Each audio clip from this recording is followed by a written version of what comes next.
think it's fair to ask whether or not this core of players has missed their window. And I go back to that NFC Championship game that they had a couple of years ago out in the Bay Area where Dan Campbell went for it on all the fourth down and came up snake eyes. That felt very much so like the best chance to be able to get to the big game and win a Lombardi. And I don't know that this group as constituted is going to be able to have another opportunity like that. I got a feeling. They're with the Lions. If they lose tonight at home, they drop to 7-6. More likely than not, they're not going to make the playoffs. Yeah. What happens with them here? How do you look at that Lions team with your former teammate, Dan Campbell, as their head coach? Well, first, let's start with the reality of their season right now.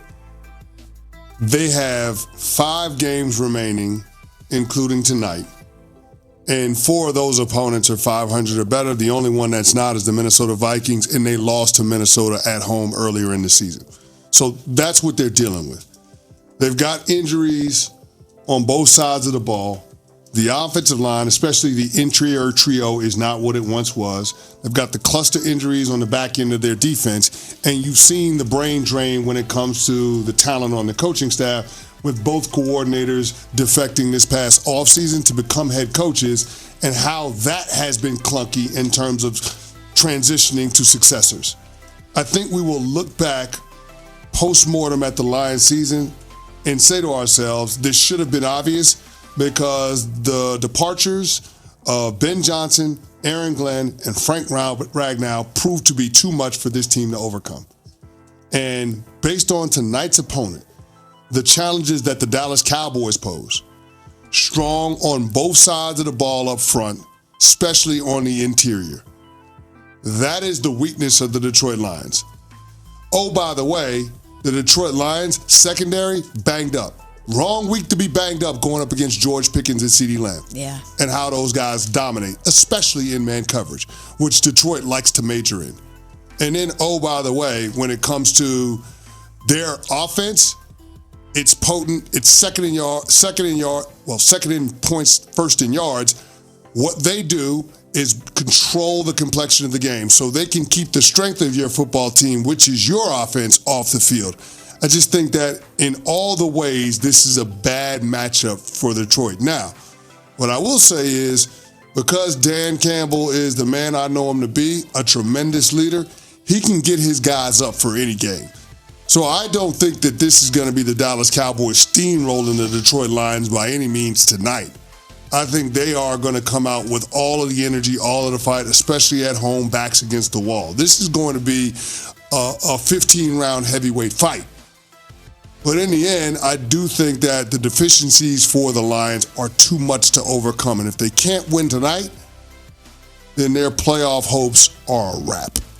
Dan Campbell can get his guys up for any game. He especially does after a loss. The Lions are incredible after a loss. They haven't lost consecutive games since 2022 when they had a 5-game losing streak. Jared Goff specifically good after losses, 14-0 over his last 14 starts following a loss. So the numbers in that regard work in the Lions' favor tonight. But the Dallas Cowboys are one of the hottest team, if not the hottest team in the NFL right now.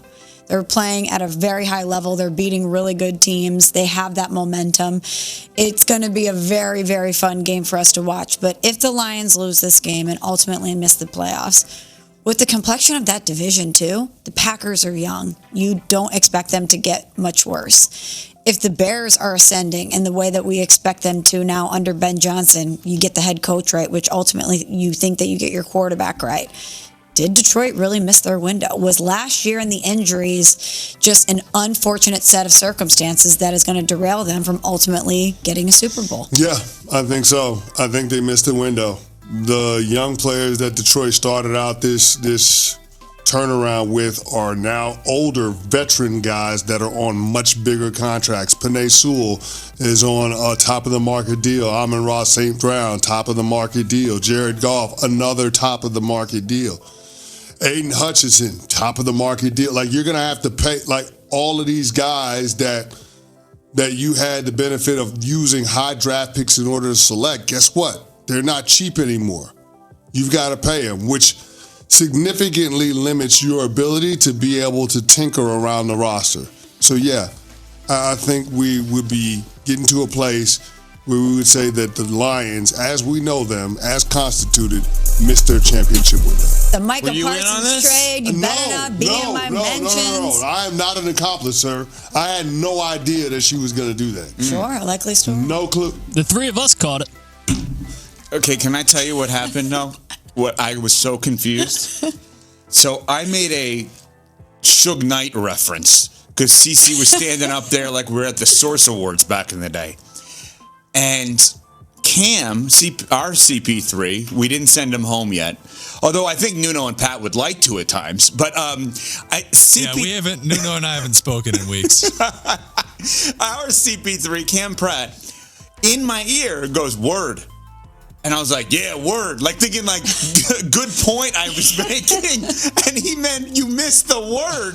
Like go to it because you missed it. I thought he was backing me up. Like, yeah, word. You're going to take it back to the 90s? But Yeah, word. I'm really glad that you told that story because now you have revealed yourself.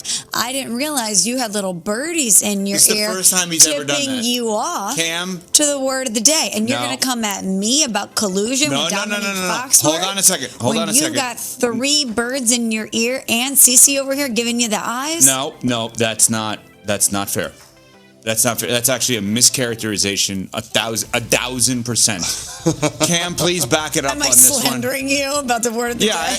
If I lose, I lose. Today I lost. They have never tried to help me with that. Yeah, Cam? plus I gave it a little time where I don't even know if it would have counted if you had called it out at that moment. Plus, I was just channeling Suge Knight anyway. So Yeah, word. You don't know that. Word. I also like what Smalls did there. Like, she used it in a spot that you didn't think it was coming because Canty was in that. I mean, just going off. He was in his flow state. Yeah, it was in his flow. spitfiring. He was a spitfire. He was a spitfire. It was just a perfect time to slide that word in there. Word? Word. Spitfire. Remember Barry Word? Good running back in the day. Yeah, Chiefs, Virginia. Vikings. Wahoo. He went to Virginia? Yeah. I didn't even know that. Come on now. You know who else is a spitfire? Dan Campbell. Wow, what a person transition. with a fiery temper. Dan What did somebody in Campbell. your ear get us back on track? No. That was a hard left turn. No, I'm just telling you. My Because you know goodness. what we don't do? I give the word of the day. Sometimes Evan gets it, sometimes he doesn't. I don't really recycle them. So I need to start using the words of the day again. So Spitfire, Cece was one, Dan Campbell was one. Absolutely not. You're saying the next day or within that same show? I can use it the next day too. The whole point is to add to your vocabulary. But then no? it's already added to my vocabulary, and it's not a word that we wouldn't be familiar with. But is it added if you're just using it once? Adding means getting it in the mix. Oh, now you're changing rules. This is not a rule. It seems like it's a rule that you're changing. All right, so we're going to come back to that. So Lions, Cowboys tonight, 2 non-playoff teams, and yet we're really excited about this game. And you both said tonight's an elimination game, in essence, not technically, an elimination game for both teams. But are you willing to go even further? And a big injury to watch for on Thursday night when the Cowboys played the Lions. Detroit's leading receiver, Amon-Ra St. Brown, sprained an ankle on Thanksgiving and is said to be a game-time decision in a huge game against Dallas. St. Brown's second in the NFL in touchdown catches. With more, we're pleased to be joined by NFL insider Dan Graziano. Graz, game time decision is the official designation for Amon-Ra St. Brown. So what do we know about his availability Thursday night against Dallas?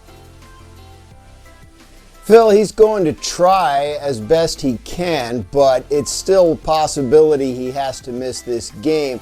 The Lions had 3 official practice days this week, Monday, Tuesday, and Wednesday. He was listed as did not practice on each of those 3 days. He did get some work off to the side with trainers each of those 3 days, and his plan is to continue to work at it throughout the day Thursday and see if he can get himself ready to play. He wants to make sure he can cut and stop and make those sudden movements he needs to make on that ankle. If he doesn't feel he can do that effectively, then he won't go.